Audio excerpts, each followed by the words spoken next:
You see, Iman Gadhzi is a real genius. Bend that ass over. Let that coochie breathe. Shake that ass, bitch.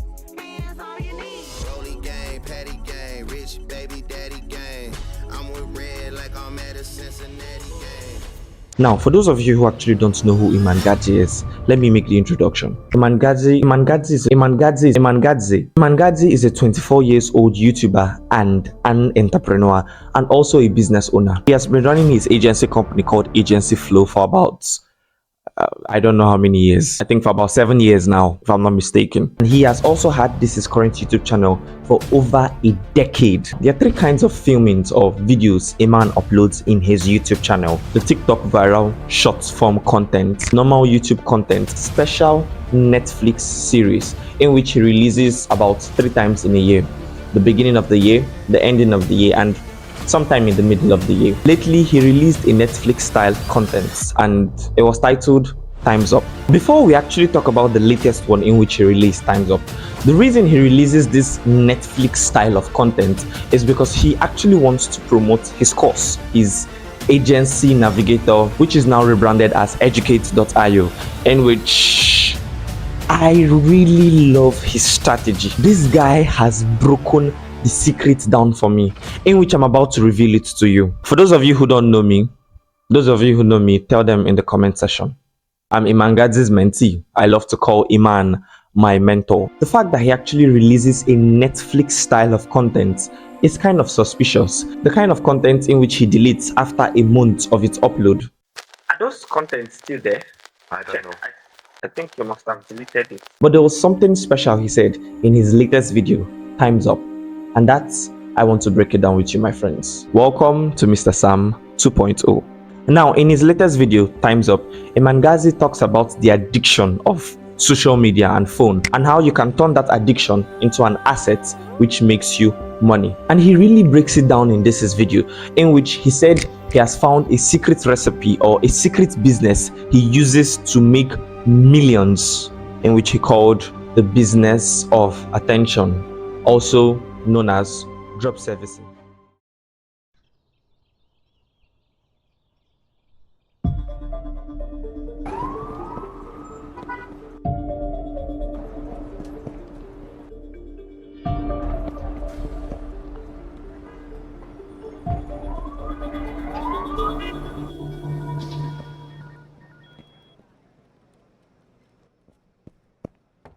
Good morning, I'm here for the job interview. My name is Iman.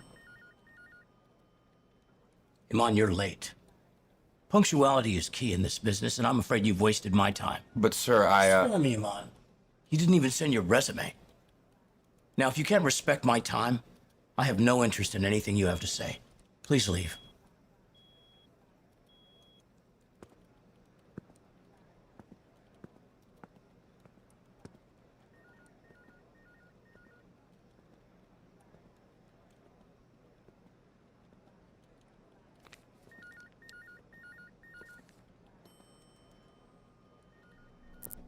Now, it was at this point that he had to find the final answer.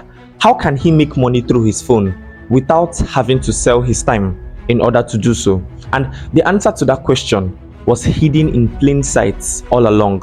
You see, he actually did not really have to reinvent the wheel to find success. Now, I would quote his words exactly. You see, he simply had to take the advantage of the attention economy, but not in the way he initially thought. The power was not in him creating content and trading his time for money. He needed to dig deeper. How do Facebook, Google, etc. make so much money? Well, it's because they have a huge user base. Everyone knows that. But if you really think about it, their platforms are very much free to use. You don't need to pay to use Instagram or some of these apps. So how do they actually make money? What are they actually selling? Well, they are selling the one thing they have in abundance, the most valuable currency in today's world, and I mentioned it earlier: attention. You see, they allow companies to buy attention on their platform, and that's a very interesting concept to think about. All they are selling is something we're all supposed to have in unlimited supply: attention. And how do they sell attention? Through ads. So they make a lot of money selling ads, but the question is, who buys those ads? Companies do. And if all the social media platforms are making billions and billions of dollars selling ads, it means that the companies who are buying those ads must be investing a ton of money into advertising. And you figure out that these companies need someone to run their ads. These companies, they don't do it themselves. And most importantly, the person who does gets paid a percentage of what they make from those ads. And that was when it started to click. You just simply need to find a way to run ads, because the more that the clients spend, the more you get paid, or the more we get paid, or the more whoever is going to do it gets paid.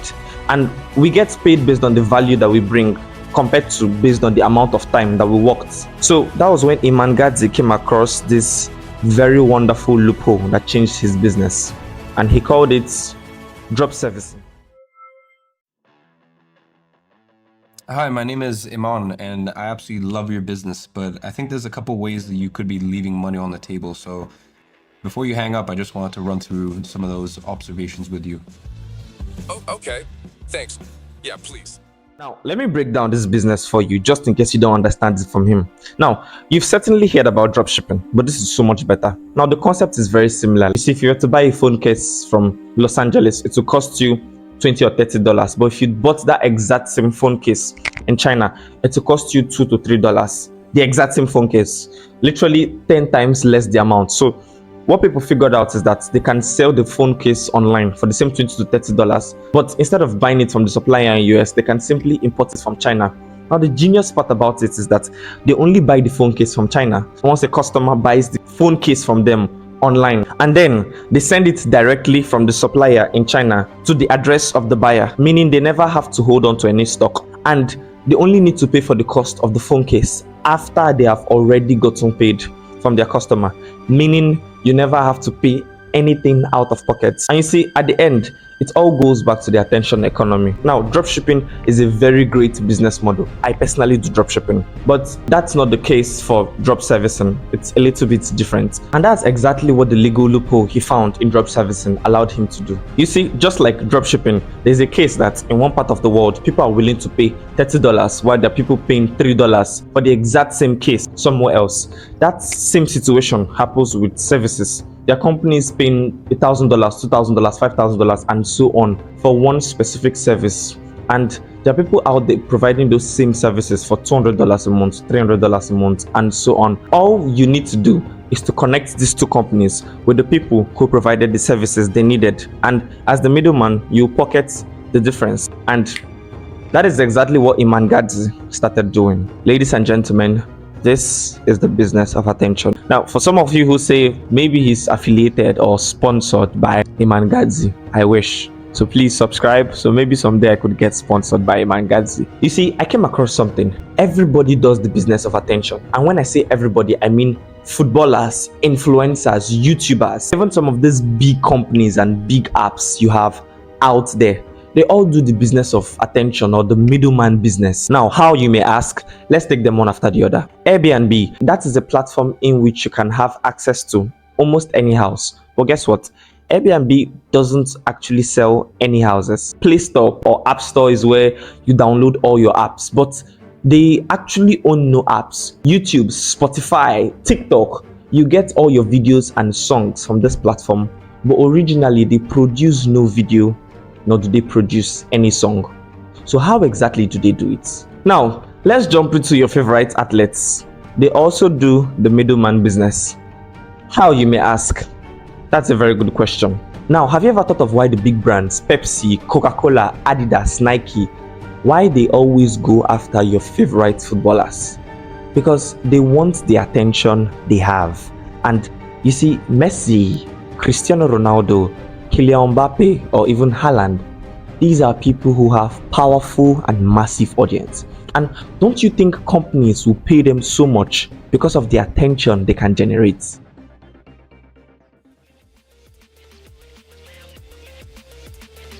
Now, you see, the Coca-Cola company is huge. They sell almost 2 billion drinks per day.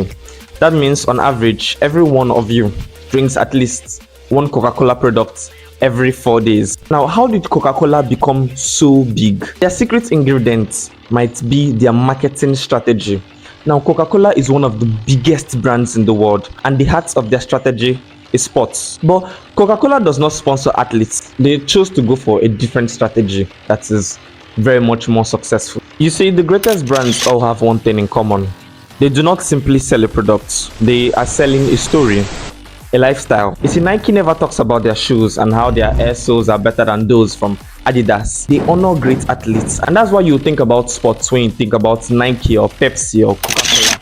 They have all built a performance-driven sports brand by sponsoring athletes. Anyway, Coca-Cola actually sponsors more of the clubs and not athletes, but it still drives towards the same direction because they still do sports marketing. While Coca-Cola does have some long-standing partnerships with national teams and clubs, the company's focus seems to be on large events instead of single superstar athletes. Now, this here is the key point. Coca-Cola wants to celebrate the key sporting moments with you. Usain Bolt wins 100 meters, Coca-Cola is there. Ronaldo scores penalty, Coca-Cola is there. Brazil lifts the World Cup, Coca-Cola is there. Life tastes good, open happiness, taste the feeling. Coca-Cola has always been about selling that lifestyle, and what's better way than by plastering its logo all over the stadiums? You see, that way the logo is never far away from the greatest sporting moments of our time in the eyes of 3 billion people watching. One study even found that Coca-Cola enjoyed a significant increase in popularity over Pepsi thanks to sponsorships campaigns. Now, this is why Pepsi decided to fight back. The rivalry between Coca-Cola and Pepsi is often referred to as the Cola Wars. In 2006, Pepsi turned to football and signed Lionel Messi as an ambassador. Now, since then, the brand has used him in several adverts. Pepsi's 2018 World Cup advert was the most popular of the tournament. It's a brilliant example of ambush marketing. You see, the efforts that Pepsi has gone through to try and steal attention from Coca-Cola during this event illustrates how impactful the sponsorship must be for the bottom line. And it also tells you how powerful attention can really be when you have it.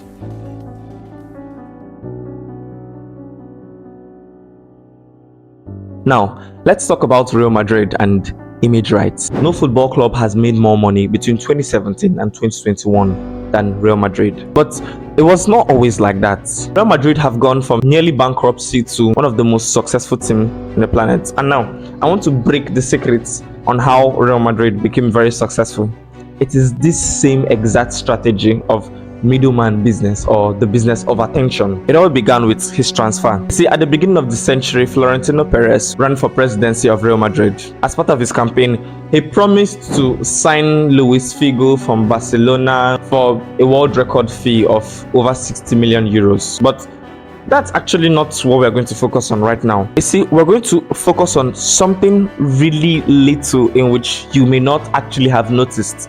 Something that Real Madrid had to tamper with that changed their name forever, which is the image rights. Now, an image rights can be defined as a person's likeness, that is their image, name, nickname, voice, signature, and any other characteristics that is unique to them. Generally, a player owns 100% of these image rights.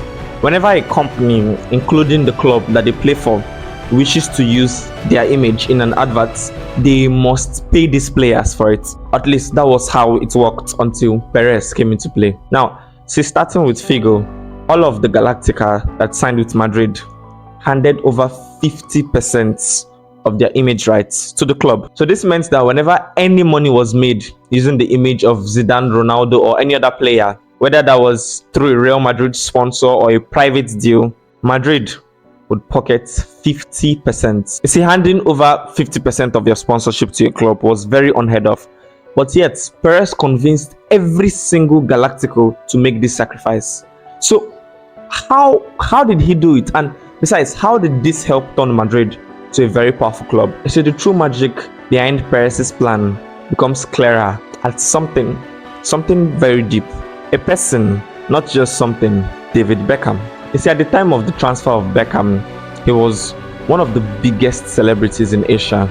He had attention. You see, everyone would die just to see Beckham. Like, he was so important. So, in other words, Beckham was the most marketable footballer back then on the planet. Now, imagine receiving 50% of everything Beckham made from sponsorship. You see, what was true for Beckham was true for every single one of the Galacticos. They each brought in a new audience and commercial opportunity. Guys, do you understand? Anyone who truly has attention will be paid handsomely for it. Let's dive deeper. Now, you might wonder why any player with so much commercial appeal would give away half of their sponsorship money to their club. I mean, why? When Perez became president, he realized that football was turning into a media product. The clubs needed to become the production companies, and he knew that if he created a team of superstars, he could very easily package and sell that product to sponsors for a lot of money. Much like how movies full of big names, it's very easy for them to sell to Netflix, even if the movie is trash. They say the clubs, much like a big studio, had all of the infrastructure to put the talent on the big stage, and players like Beckham would bring in the fans. Now, in essence, it was a quid pro quo, something for something. This was Perez's plan all along. Make the most marketable team on the planet and take a handsome cut of the profits. You see, the fact that both Madrid and Beckham made huge amounts of money from this 50-50 split is a testament to the effectiveness of the strategy, the middleman business, or the business of attention.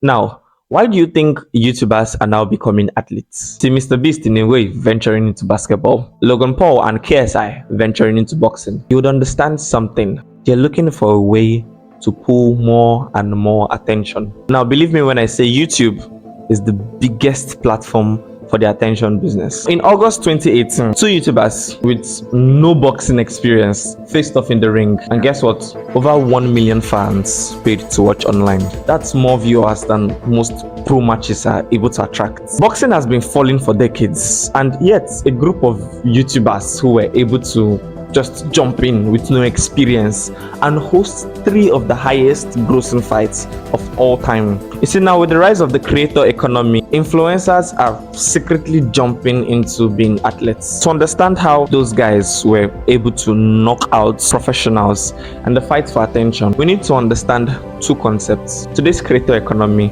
and boxing. Now let's start by breaking down the first one. Now, you see, before Instagram models and the YouTube pranksters, you see, athletes were the original influencers. Now, a great way to learn about the world of boxing is by looking at this picture of Muhammad Ali. Now, at 19 years old, Ali was being photographed for an issue of Sports Illustration. Now, not satisfied with what he had, he asked the photographer to pitch his story to Life, and Life back then was the highest circulation magazine in the US at that time. When it was suggested that the editors would not want to cover a boxer, Ali explained that he was unique because he trained underwater. You see, the photographer was intrigued and he sold the story to Life. A few years later, Ali confessed that he had lied about training underwater to increase his chances of being photographed. Now, you see, this illustrates how important the entertainment factor is in boxing. Being an outstanding athlete is of not enough. You also have to be enough to sell a story. And Ali certainly knew how to sell his story. Only last week, I murdered a rock, injured a stone, hospitalized a brick. I'm so mean, I make medicine sick. Now, how does all of this concern drop servicing or the middleman business or the business of attention? You see, if you've not still understood my points, I think there's something wrong somewhere. You can make more money if only you had more attention. That's why I personally became a YouTuber. That's the exact same strategy Iman Gadhzi is using. That's the exact same strategy people use for Andrew Tate. That's the exact same strategy Mr. Beast is using. That's the exact same strategy Logan Paul or KSI or some of these big creators. That is the exact same strategy they are using. Only if you can get attention. You see, brands and advertisers and the rest of them are willing to pay heavily for the attention you have. And this was the secrets Iman Gadhzi discovered, and this was basically what he talked about in his video, which was titled "Do This to Accomplish Your Goals in 2024." And believe me, if you do that, you're going to accomplish your goals in 2024. So please subscribe, so maybe someday I could get sponsored by Iman Gadhzi.